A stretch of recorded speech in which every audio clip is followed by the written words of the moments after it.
Good morning and welcome to the March DAC Monthly Webcast. I'm Jennifer Stafford, the Director of the Division of Assessment and Accountability Support, and I welcome you today on this beautiful March spring day, or almost spring day. We've got a full agenda for us to discuss, and we're going to start off with information from the Office of Career and Technical Education. We welcome to our broadcast for the first time Beth Engel, who's going to provide us updates on career and technical education testing, as well as how it connects to accountability. We'll then go into ACT updates, and Shara Savage will provide us updates. We understand that DACs are working with their ACT test coordinators and experiencing some issues with the test administration for ACT, and she's going to bring us some up-to-date information on that piece. We'll then transition into some new offerings for the Kentucky Summit of Assessment. The Kentucky Summit of Assessment, we're going to offer some office hours, and we're announcing the first one today. So we're looking forward to Melissa Chandler joining us for that information. Helen Jones will provide us some updates on the alternate Kentucky Summit event assessment as far as test windows and shipping, and how that the next steps, or what the next steps are for that. Then I'll finish it up with some recruitment, because we need some teachers this summer to help with some assessment and accountability work. So we're going to ask our district assessment coordinators to be a little bit more involved in that recruitment. And then finally, we have some announcements around the public comment period of our accountability regulation that is currently open. As always, Ben Riley is monitoring the DAC info email account. So if you have questions along the way, please email dacinfo@education.ky.gov, and we'll get to as many of those questions as we can here during the broadcast. So at this point, I will turn it over to Beth. And Beth, I welcome you to the District Assessment Coordinator's Monthly Webcast. Great to have you. Thank you, Jennifer. I'm very excited to be here today to talk to everyone about career and technical education's accountability and testing reminders. And good morning, everyone. Today, we're going to talk a little bit about accountability, and we do have some updates to give you today. So the first item that we're going to talk about in our accountability for Kentucky is to remember that concentrators in a pathway will count for the denominator for your federal Perkins accountability, but for state accountability, all students will count in the denominator. You can find more information about post-secondary readiness, either academic or career, on the website, the Kentucky Department of Education Career and Technical Education website, and we have the link on the slide. Now, when we talk about post-secondary readiness, specifically career readiness, that aligns with Senate Bill 59, which was from 2022, and it requires that post-secondary readiness for each high school student be measured by one of the following indicators. I apologize, they're doing an announcement at the school that I'm at today.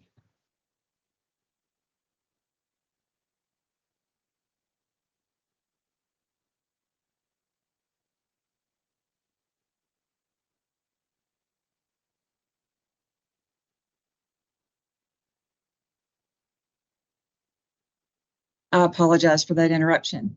So for post-secondary readiness, some of the indicators are meeting or exceeding a college readiness benchmark score on the college admissions examination or a college placement examination that is approved by the CPE. A student can achieve 3 hours of college credit or post-secondary articulated credit by completing a course approved by the KBE, achieving a benchmark score on an AP/IB, CAI, or other nationally recognized exam approved by the KBE. And this is new, completing a required number of hours or achieving benchmark within an apprenticeship, cooperative learning, or internship that is aligned with a credential or associate degree and approved by the KBE after receiving input from the LSAC. or achieving any industry certification or industry recognized certifications, licensures, or credentials with more weight and accountability for industry recognized certifications, licensures, or credentials identified as high demand. When knowing which industry certifications to offer, we have those linked on the Career and Technical Education webpage of the Kentucky Department of Ed, with the links also on the slide here. The deadline for industry certification reimbursement, if your students qualify for that, if they have free or reduced lunch, they have to be marked in IC by April 15th, and you have to fill out the reimbursement form that is posted on the KDE State Grants website. Please remember that for the 2023-2024 program of studies, you have between February 1st to September 1st to add a pathway in TEDS for that school year. Now, the CTE end of program assessment window is currently open. It is one measure of career readiness and post-secondary readiness indicator for Kentucky's accountability system. It is also one measure of post-secondary credential for the federal Perkins accountability. The testing window for this school year started on February 20th and will end on March 31st. So all schools will have to complete their testing during a 2-week testing window that was selected before March 31st. Each end of program assessment that is offered is associated with one or more statewide articulation agreements, which are also posted on the KDE Career and Technical Education webpage. You can refer to the CTE EOP assessment webpage and the CTE end of program assessment coordinator and test administrator manuals for more details on that. Now, the results of this year's testing are scheduled to be released by April 16th. The 2022-23 performance results and EOP certificates will be available in ESES. DACs and the CTE EOP assessment coordinators will have access to those certificates and performance results. Assigned administrative ESES accounts, additional ESES report users will have access to performance reporting or reports for reporting. Now, for those students that meet benchmark on their EOP assessment, those results will also be available in the State Edition IC for the student's official high script, and the assessment will show up on the student's e-transcript. Just a couple of reminders on who is eligible to test for an end-of-program assessment is any student identified as a concentrator with at least 2 credits in a pathway identified in TEDS, and as long as there's a CTE EOP assessment available for that pathway. Those students who are marked as concentrators will receive a test ticket, and you don't necessarily have to test a student because they're only required to test if they're identified as a concentrator with at least 2 credits in a pathway, and they are a senior, and they have never taken either the EOP or their industry certification assessment, and they do not plan to take the industry certification assessment. So students are not required to take both an industry cert and the EOP.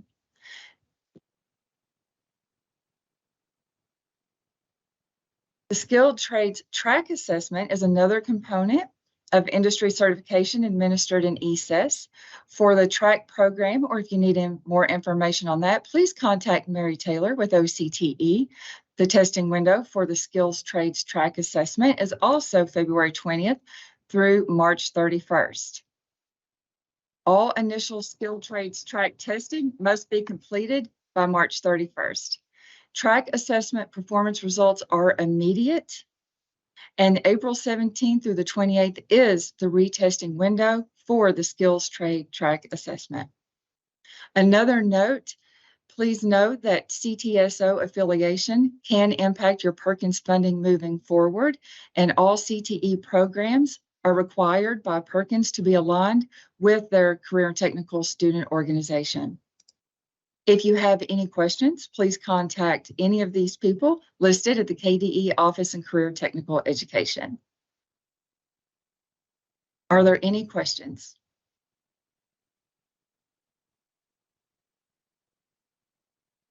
We've currently not received any at this time, but I'll keep us updated as we check in throughout the presentation. Thank you.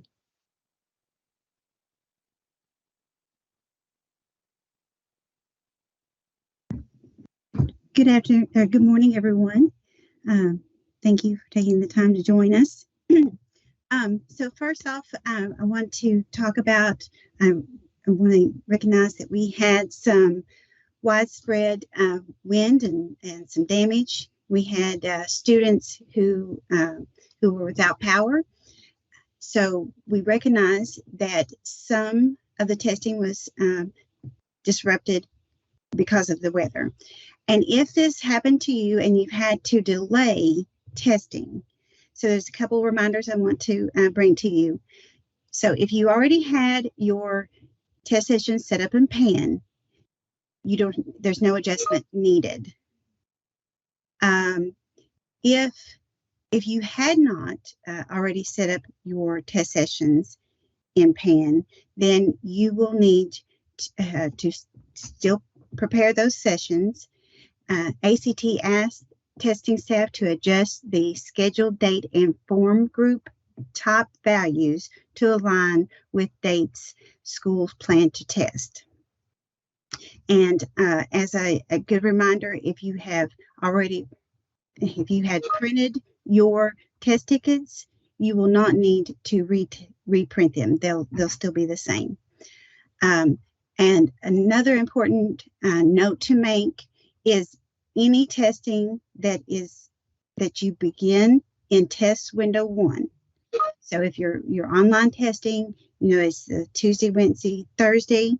So any testing that you begin in test window 1, be sure that it concludes in test window 1. So especially thinking about your accommodation students that may require double or triple time. So think through that to ensure that you can complete that testing if you begin that in test window 1, because it's okay if you need to wait for those type of testings, if you've had to delay testing due to the weather, to just begin in test window 2.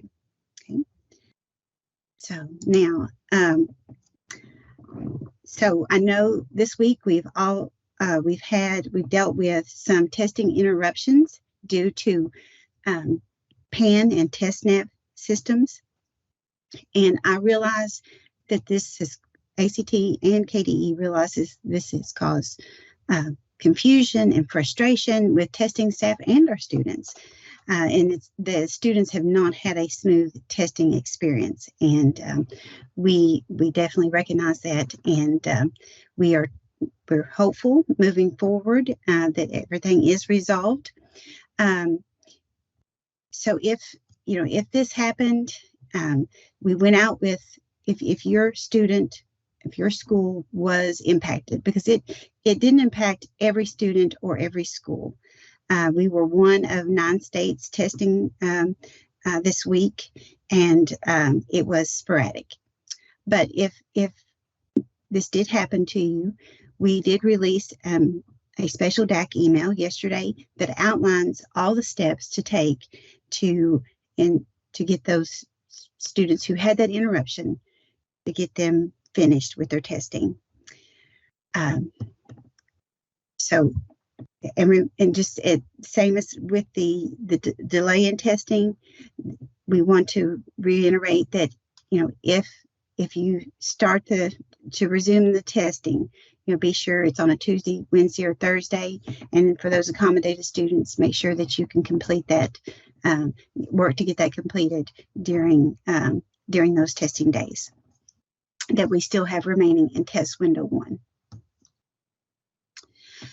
So ACT also sent out an email yesterday to schools who had students impacted by this technical issue. That email was sent yesterday. So take a look at that email for some more guidance and resources to help you through this situation.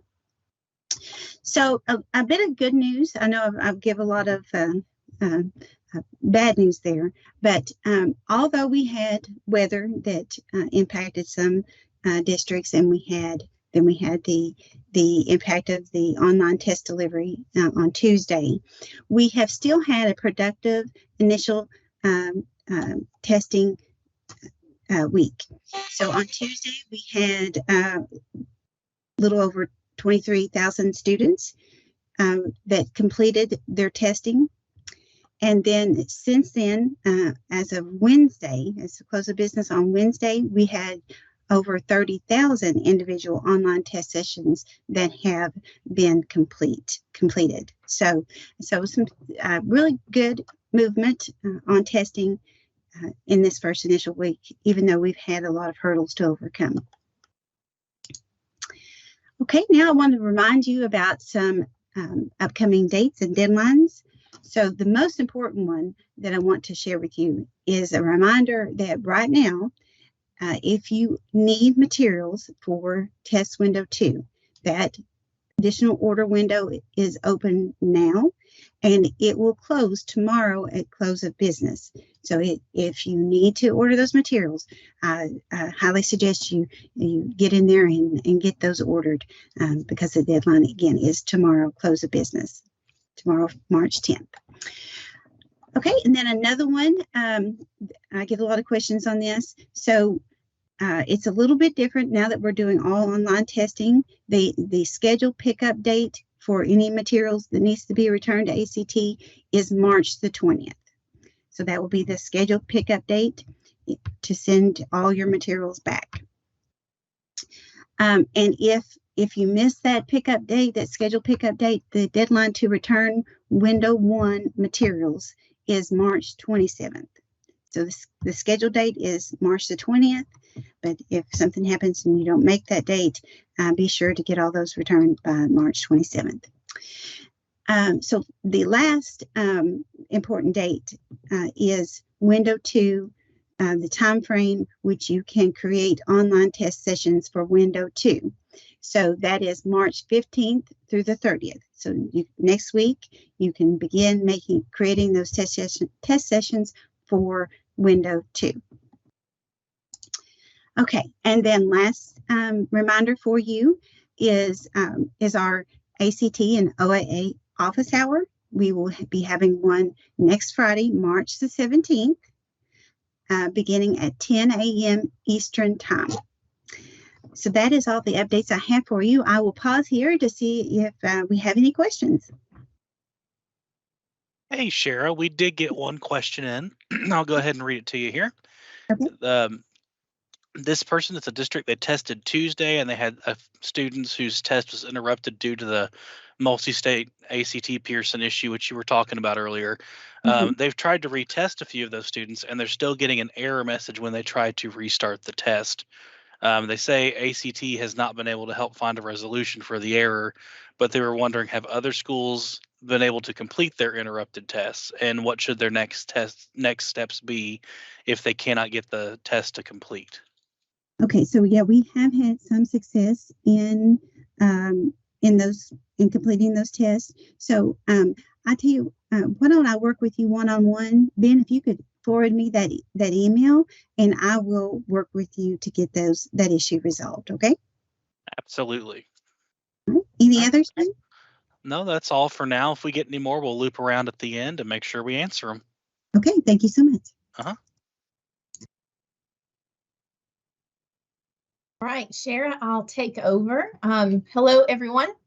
So this year, in an effort to provide additional KSA support for our districts, OAA is going to be working in collaboration with our partners at Pearson to offer office hours. We've had a great response to the ACT office hours, and we're just looking to provide a similar support for KSA. And the sessions will be held virtually via Microsoft Teams, and each session will start off with some type of demonstration or tutorial. So for those of you who know Candy at Pearson, it will likely be her that leads the tutorial. And we're well aware that she knows all things PAN and TestNav, so I'm sure we'll have some beneficial takeaways from her presentation. Following the tutorial, we will open the floor for questions from the audience. And those questions don't have to be about the tutorial. They can be about anything related to the KSA administration. Our first office hour session that we have listed here is going to be Wednesday, April 12th from 10 to 11, and that's Eastern time. And we'll send out a Teams meeting invite or some sort of notification just a bit closer to that April 12th date. And for this first session, Candy is going to provide a tutorial in PAN that will show us how to create classes and add students, and then create and edit test sessions, and that will include how to add accommodations. So then after her demonstration, we'll move into the Q&A, which again is going to be open to all questions related to PAN, TestNav, and KSA administration. And prior to the office hour, we will share a Google form, a link to a Google form, so that participants can submit questions early. It kind of gives us an idea of the things that you have questions about, and we can be prepared. We will share that link in the Monday DAC email the week of April 10th, since the office hour is April 12th. And then we will address those questions that we get early during the Q&A portion of the office hour. Lastly, this is not going to be a one and done type thing. We will be scheduling additional office hours, and those dates will be announced in upcoming Monday DAC emails. So that's short and sweet for me today. So Ben, I'll stop there, and I'll just see if we had any questions from anyone from DAC Info. We have not received any yet at this time. Okay. Well, I'll stay on in case anybody has anything. And I guess I'll pass it off to Helen if you're ready. I am.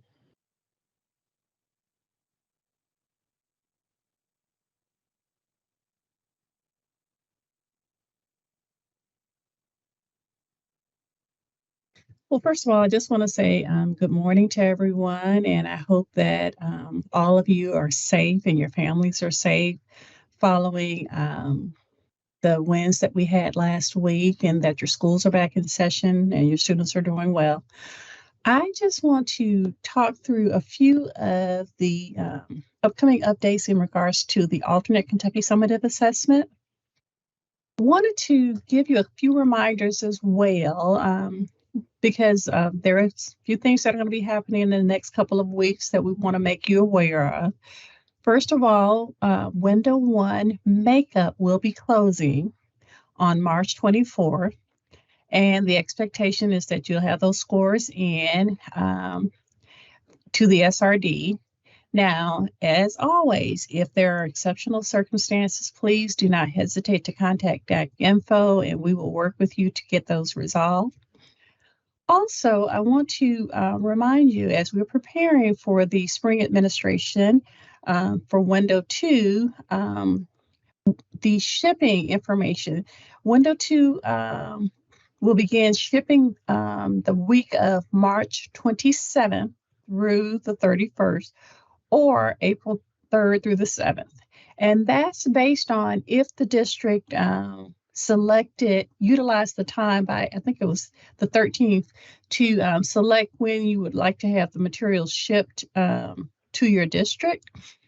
Now, if the district did not make a selection for when they wanted the materials to be shipped, there is a default shipping window. You're automatically be defaulted to the week of March 27th through the 31st. And then the testing window will officially open on April 17th.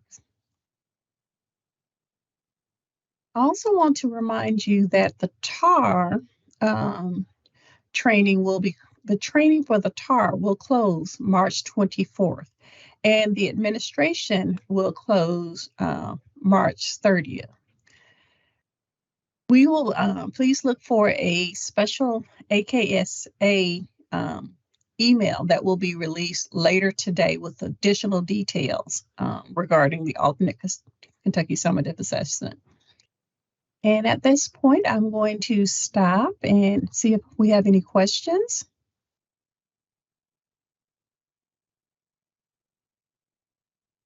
Ben, do we have any questions at this time? Sorry, I apologize. I was trying to refresh the page. It looks like we don't at this time. Okay. Well, thank you so very much. And I hope everyone is doing well. And with that, I'm going to turn it over, I think, to Jennifer.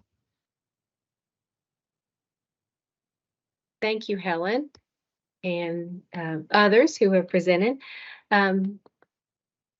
at this point, I would like to share some upcoming activities that we have that we need to involve teachers in. Um, we are recruiting teachers to help us with a couple of different activities that are going to take place over the summer. The first of which is a standards reevaluation. So we're going to need teachers in all content areas looking at student performance for 2022 and 2023 in the Kentucky Summative Assessment.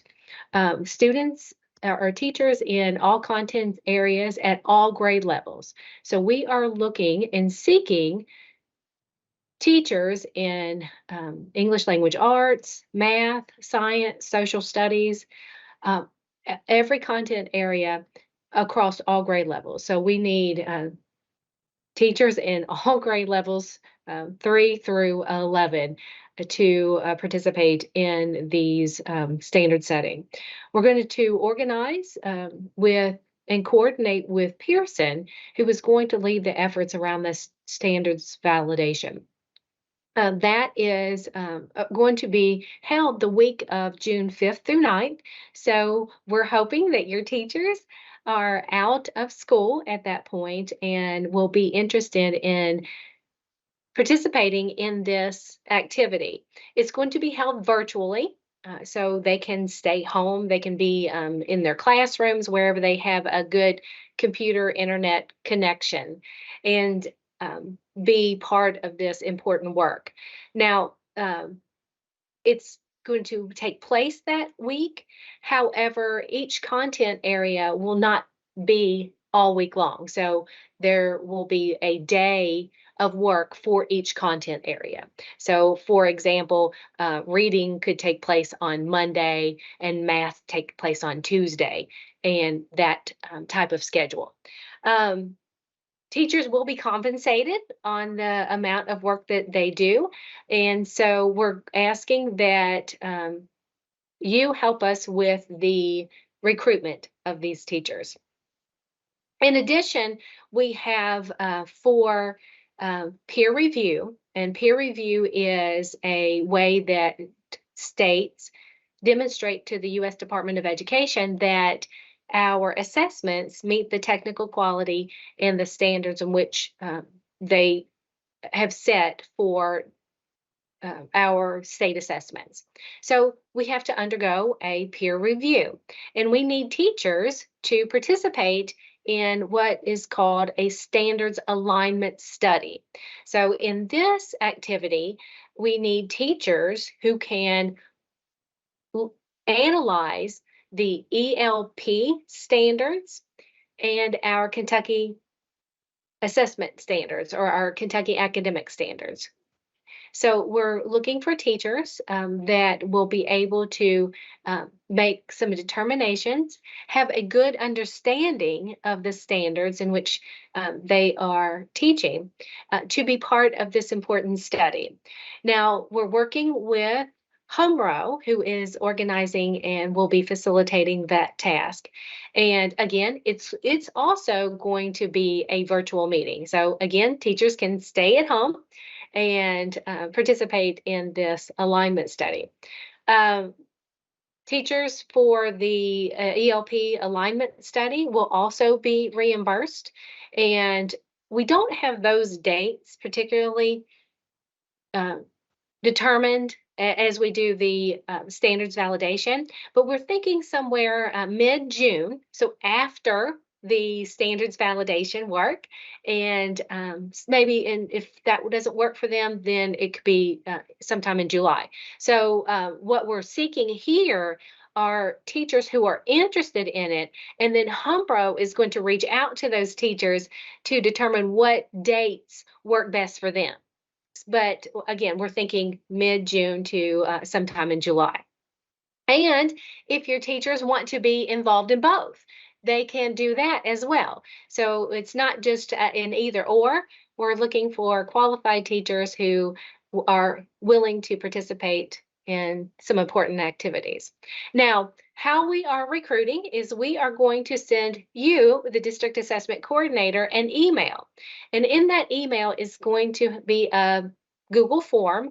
And if the ask for you is to send it to your teachers at those grade levels who you think would be interested in doing that, be committed to the work, and then be willing to learn and participate in that. So we're going to ask district assessment coordinators to help facilitate that recruitment. So again, district assessment coordinators, you will receive an email. It'll be an individual email, not a special DAC email. It'll be personal to your email address, and it will contain the link. So if you would, please send it to your qualified teachers. And again, that's at all levels. So we're looking at the need for a couple of hundred teachers. So if you have people that are interested and who you would like to lift up, we would appreciate your assistance in that. Next, I wanted to talk and just alert you to the fact that the school accountability regulation that is going through the process of adjustment is out for public comment. So 703 KAR 5:270, which is being updated because it had adjustments that needed to be made to align to a Senate bill. So Senate Bill 59 in the 2022 session, so this was last year at this time, made amendments to reduce the number of measures required for students to demonstrate post-secondary readiness from 2 to 1. So we've already implemented that piece, but we want to align the regulation to what is in the statute. Senate Bill 59 also added the required number of hours or achieving a benchmark of apprenticeship, co-op, or internship that is aligned to the credential of an associate degree as additional measures for students to demonstrate that post-secondary readiness. Now, these alignments to last year's bill, we've gone through the process, and now in 2023, if you're following along, we have a Senate Bill 25 that provides some additional language that is will need to be updated to this regulation. So it's out for public comment period right now, and what we are doing is if that Senate bill is from 2023 is passed and becomes law, then we're going to take this time period to adjust the proposed amendments to that updated bill. So it's out for public comment. There is a public hearing scheduled. So if you would like to come in person, you're welcome to sign up for the public hearing that's going to happen on April 26th at 10 a.m. So if you are interested, let us know. KDE must receive a notification in writing that there is an intent to attend this public hearing that will be held in the state boardroom. And if there's no receiving of intents, if nobody says that they're coming, then the hearing may be canceled. The meeting is open to the public and will be held again at the state boardroom and in the Sauer building. That intent to attend that public hearing needs to be made at least 5 days in advance of the meeting. So if you're interested in coming to that, please let us know.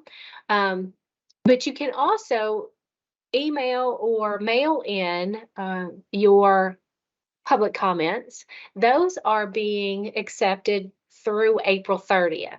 So you see here on the screen the contact information and both the physical address and email address to send in your written comments.